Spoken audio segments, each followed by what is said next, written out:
I created a mold outbreak. What initially happened?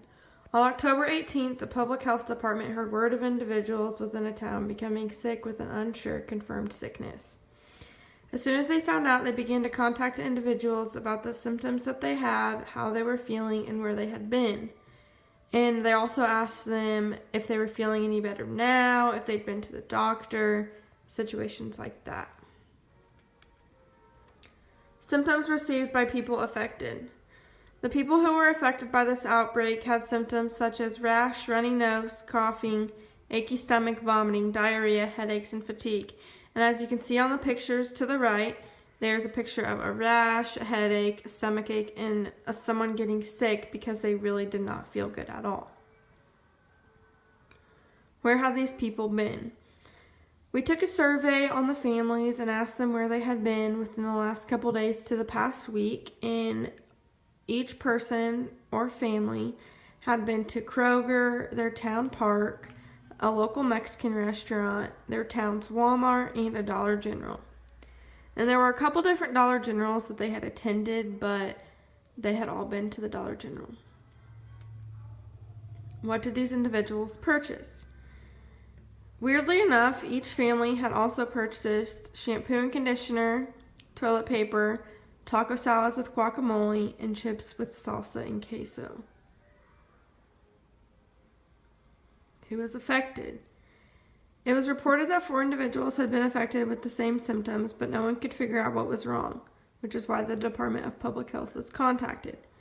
Initially, these people had went to the doctor to see what was wrong with them because it was around flu time anyways when they had gotten sick, and they had flu-like symptoms, so they just assumed, oh, I have the flu, I need to go to the doctor, see what's wrong, get help.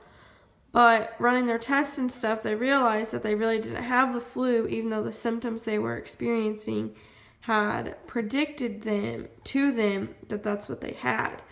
So there were 4 people who were affected, and that consisted of 2 7-year-olds, 1 13-year-old, 1 23-year-old who was also pregnant, which concerned her a lot because it's one thing to be sick with yourself, but she was carrying a baby, so whatever sickness she had, that could carry on to her baby, and that could make her even sicker than initially of what someone who wasn't pregnant could potentially be feeling. After determining that the food these individuals consumed, the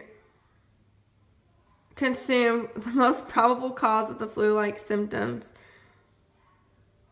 were the food, because toilet paper, shampoo, and conditioner cannot likely give you the flu unless you were to consume them, and people generally don't consume those products because they're not edible. So the Public Health Department gave a visit to the Mexican restaurant where they had all attended and ate meals with their family, and weirdly enough, these people had consumed the same meal, which kind of made it easier to determine the foods that might have been expired or stuff like that, instead of having a more broad meal that was served to each person. The restaurant was examined everywhere throughout the kitchen and around the store around the kitchen where they store their vegetables. They found mold. And one thing you don't want in a kitchen, let alone a restaurant, is mold, because millions of people could potentially eat there, and who knows who else could have been affected.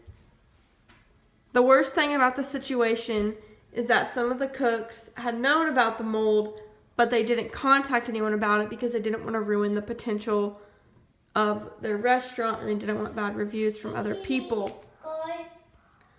Where was the mold? At first, they only saw mold around where the vegetables were, but after doing examination, they discovered mold was throughout the whole kitchen. There was also mold around the refrigerators, freezers, containers with their chips, and around the tables where they kept salsa and queso. So not only was their vegetables contaminated with mold, but the whole restaurant had mold throughout the whole thing. What side effects does mold cause? Mold causes wheezing, rashes, watery and itchy eyes, and coughing, which was some of the symptoms that those people had been experiencing. The individuals who become sick who became sick from this outbreak were contacted about the restaurant having mold throughout their kitchen and were also recommended to use cough syrup and cough drops for their coughing pains and breathing treatments and steroids for their breathing troubles. The incubation period for this particular outbreak was observed to be 2 to 11 days after noticing their symptoms. No one died from this outbreak, and we hope no one ever does in the future. In total, there were 4 people affected by this outbreak, which isn't good, but could have been dramatically worse. No one was initially hospitalized from this either, but they were encouraged to go to the doctor and seek medications to get rid of the symptoms they were experiencing. And like I said before, the cough syrup and the cough drops would help with the sore throat and the coughing, and the breathing treatment and steroids that they were given would help with their breathing because those help open up your chest. So as pictured, that's someone taking a breathing treatment, and then the prednisone is typically the steroids that they give you.